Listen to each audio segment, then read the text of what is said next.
नमस्कार मेरे प्यारे दोस्तों, मैं लालता मिश्रा। आज मैं आप सभी लोगों को पूतना वध की कथा सुनाने जा रहा हूँ। मेरे प्यारे दोस्तों, इधर नंद बाबा के यहाँ तो लल्ला हुआ ही था। ऐसा उत्सव हो रहा था, ऐसा उत्सव आज तक कभी कहीं हुआ न था। गोपी ग्वाल ऐसे जश्न में डूबे हुए थे लल्ला के होने से, क्योंकि नंद बाबा गोकुल गांव के मुखिया थे। कोई कमी न छोड़ी थी उन्होंने। बहुत आनंद, इसीलिए तो सुखदेव भगवान कहते हैं महर्षि जी कि नंद के घर लाला नहीं हुआ, नंद के घर आनंद भयो है। नंद के आनंद हुए जय कन्हैया लाल की। नंद के घर कोई बेटा नहीं हुआ है, नंद के घर तो साक्षात आनंद ही पैदा हुए हैं।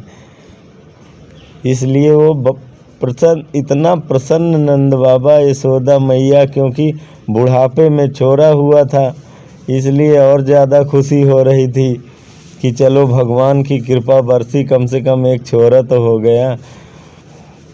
इसलिए और ज़्यादा खुशी, खूब दान लुटा रहे थे नंद बाबा, और सभी गोपी ग्वाल बधाई ले ले के रोज़ पहुँच रहे थे। और इधर जश्न में डूबे हुए थे। नंद बाबा को अचानक याद आया कि इस बार तो कर जमा किया ही नहीं, क्योंकि नंद बाबा गोकुल गांव के मुखिया थे, तो गोकुल की तरफ से उनको कर जमा करने जाना पड़ता था। और कर कहाँ जमा होता था? मथुरा के राजा कंस के यहाँ। कंस के यहाँ उन्हें कर देने जाना पड़ता था। कर में क्या होता था? वही गोरस देते थे, मट्ठा, छाछ, घी, दही, दूध, यही सब कर में दिया जाता था।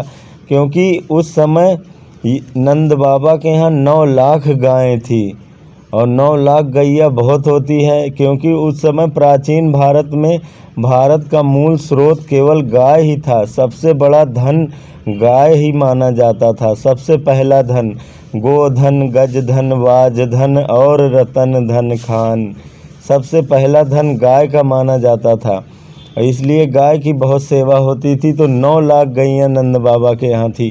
तो बाबा ने कहा कि भाइयों, आप गांव के लोगों से कि तुम लोग खूब बढ़िया से आनंद मनाओ, मौज मस्ती, खूब खीर माल पुआ बन रहा, प्रेम से खाओ, और यहीं हमारा घर देखो, मेरे लल्ला को की रक्षा करना। मैं ज़रा कर भर के आता हूँ मथुरा जाके। गांव वाले बोले बाबा तू तो प्रेम से जा, हम सब देख लेंगे, लल्ला को भी देख लेंगे, तुम तो प्रेम से जाओ, कर भर के आओ। बाबा चले गए वहाँ कर भरने। जैसे ही बाबा मथुरा पहुँचे कि मथुरा से पूतना आ गई। पूतना ने देखा कि बहुत सारे गोपी ग्वाल नंद बाबा के यहाँ बधाई ले ले के जा रहे थे, तो उसने भी भेष बदल के एक गोपी का रूप धारण करके चल दिया, और सभी गोपियों के बीच में होती हुई पहुँच गई नंद बाबा के घर। देखा उसने जब कृष्ण को, तो कृष्ण पालने में सो रहे थे। दौड़ के गई यशोदा मैया से गले मिली। अरे बहन, अरे मैंने तो जब सुना कि ये बुढ़ापे में यशोदा मैया को लल्ला हुआ, मैं तो नाचने लगी, मुझसे रहा नहीं गया, इसलिए मैं बधाई देने आ गई। अब यशोदा मैया ने खूब ऊपर से नीचे तक देखा कि ये बहन कहाँ से आ गई मेरी, इसको तो मैंने कहीं देखा ही नहीं। खूब दिमाग में जोर मारा, लेकिन उन्होंने सोचा कि अगर मैं इससे कह दूंगी तो अभी बुरा मान जाएगी। मैंने कहा ये बधाई दे लेने दो और लल्ला को आशीर्वाद दे ले, तो बाद में बात कर लूँगी। तो भैया मौका पाके पहुंच गई पूतना वहाँ भगवान के पास जहाँ लेटे थे, आशीर्वाद देने के बहाने। भगवान ने देखा, अरे मौसी जी आ गई हैं। पूतना आते ही यशोदा मैया को बहन कह के गले मिला, तो भगवान समझ गए कि मौसी जी है। अब तो मौसी जी का कल्याण करना ही पड़ेगा, अब तो कुछ न कुछ करना ही पड़ेगा। पूतना जैसे ही भगवान को उठाने वाली थी, तो भगवान आंखें बंद कर लिया अपनी। और इस पे जितने भी संत महात्मा हुए हैं, सबके अलग अलग भाव हैं। सभी अलग अलग कहते हैं कि भगवान ने क्यों आंखें बंद कर ली। तो एक महात्मा जी हैं, वो कहते हैं कि भगवान ने आंखें इसलिए बंद कर ली कि हम आए थे यहाँ गोकुल में माखन मिश्री खाने, तभी मौसी जी ने विष से शुरुआत कर दी। बताओ, माखन मिश्री खाओ या विष पीऊँ मैं? इसके लिए भोले बाबा को आंख बंद करके बुलाने लगे, भगवान प्रभु तुम ही देखो इसको, विष उसका काम ये सब तुम ही देखते हो, और मैं तो माखन मिश्री खाऊंगा। इसलिए वो आंख बंद करके भोले बाबा का स्मरण करने लगे। एक संत कहते हैं नहीं, वो ये इसलिए आंखें बंद कर लिया कि अब मुझे सारे दुष्टों का नाश करना है, जितने भी राक्षस हैं सबका विनाश करना है। शुरुआत हमारी पूतना मौसी से ही होगी, तो इसलिए आंख बंद करके उन्होंने मंगलाचरण कर लिया कि भगवान का वंदना कर लिया कि शुरुआत यहीं से, इसलिए आंख बंद कर ली। एक दूसरे संत हैं, वो कहते हैं कि भगवान ने आंखें इसलिए बंद कर लिया कि वहाँ बैकुंठ में आंख बंद करके देखने लगे, वहाँ लोगों को कहने लगे कि देखना अपनी मौसी को भी मैं वहीं भेज रहा हूँ बैकुंठ में, ज़रा इनके लिए भी जगह बना देना वहाँ, वो संत कहते हैं। और सभी बहुत सारे संत अलग अलग भाव हैं, लेकिन भगवान ने पूतना को देख के आंखें बंद कर लिया।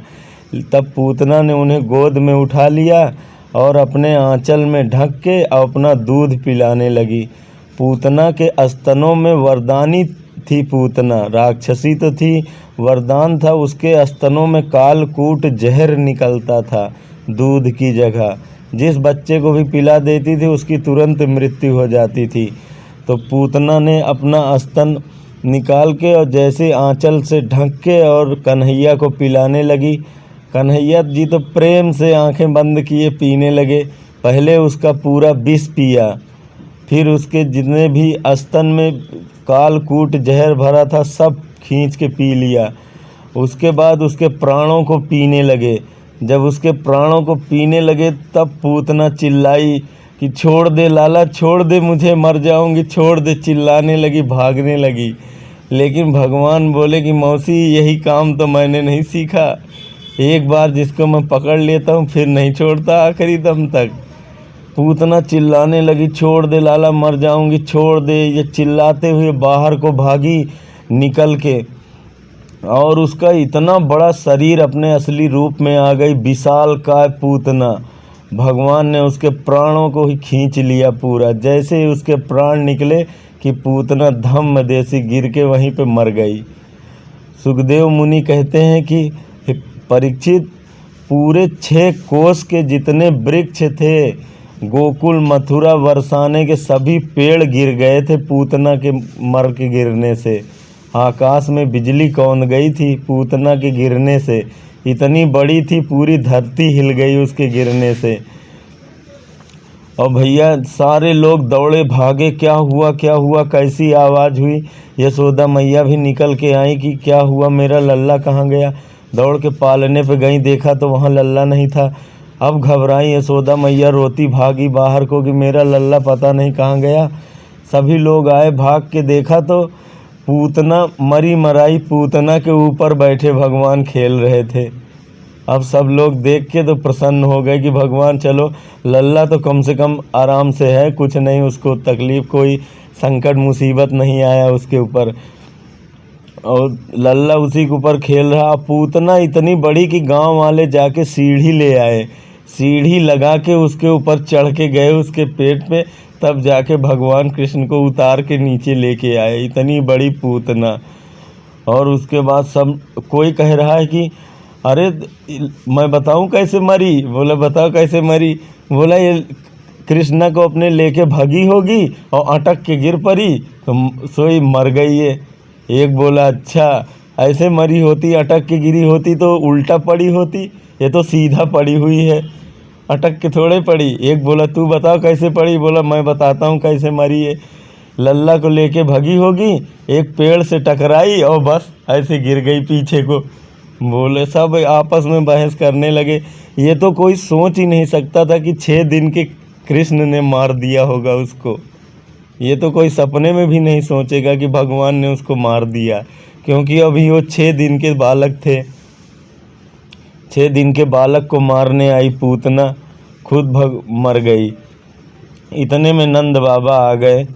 नंद बाबा आए, बोले क्या हुआ। बोले ये देखो महाराज, आपके लल्ला को लेके भाग रही, न जाने क्या हो गया, कैसे हुआ कि ये गिरी और मर गई। लल्ला इसके ऊपर से हम लोग उतार के ले आए। बाबा बोले कि जब से मैं मथुरा से निकला हूँ मैं वही हनुमान चालीसा का जाप कर रहा था कि हे बजरंग बली मेरे लल्ला की रक्षा करना, हे बजरंग बली। तभी गोकुल वाले बोले बस बाबा हम लोग समझ गए ये कैसे मरी, ये पक्का बजरंग बली ने ही एकदम उकरा धर दिया होगा इसके ऊपर, तभी ये गिर के मर गई। बोले हाँ, गांव वाले मान गए कि इसीलिए मर गई होगी। अब बाबा ये मर तो गई लेकिन पूरे गोकुल मथुरा का रास्ता जाम कर गई, अब कैसे करें इसको। बाबा बोले कि उसमें क्या दिक्कत, जितने पेड़ गिरे हुए हैं सब काट काट के इसके ऊपर डाल के आग लगा दो, जल जाएगी। भैया ऐसी लगाई आग, उसमें ऐसा धुआं उठा, ऐसी आग जली कि श्री भगवान सुखदेव मुनि कहते हैं कि 84 कोस तक उसके धुएं की खुशबू से ही पूरा वातावरण सुगंधित हो गया। हम लोग बड़े आश्चर्यचकित हुए कि ऐसे कैसे हो गया, कि जो पूतना का काम ही था कि बच्चों को जहर पिला के मार देती थी, उसका यही काम था। ऐसी पूतना की मृत्यु पे उसके लाश से ऐसी खुशबू कैसे आ सकती है। तो संतों ने कहा है कि बड़े प्यारे प्यारे संतों के भाव हैं अलग अलग। एक संत कहते हैं कि भगवान का नाम एक बार लेने से जो जीव एक बार उनका नाम ले लेता है वो मरते हुए समय वो मोक्ष धाम को जाता है। फिर पूतना तो उनका बार बार नाम ले रही थी और उसके बाद उनको अपने छाती से लगा के दूध पिलाया है, उसको अपने छाती से लगा के मरी है वो, तो बताओ उसकी सदगति तो होगी ही। और भगवान तो इतने दयालु हैं कि वो ऐसे भक्तों को भी परम पद प्रदान कर देते हैं।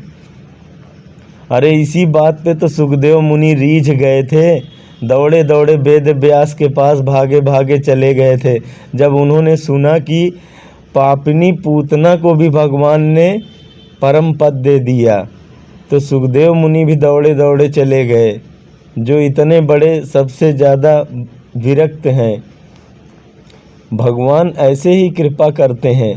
पूतना को सद्गति प्रदान करी भगवान ने। पूतना का ये प्रसंग जो भी व्यक्ति सुनता है उसके भी मन में भक्ति भाव भगवान के प्रति जरूर जागृत होता है। ऐसे बहुत से राक्षस आए, भगवान ने बहुत से राक्षसों का वध किया। आगे की कथा सुनने के लिए मेरे प्यारे दोस्तों आप हमारे चैनल को सब्सक्राइब कर सकते हैं। हम फिर मिलेंगे अगले वीडियो में, तब तक के लिए जय श्री राधे कृष्ण।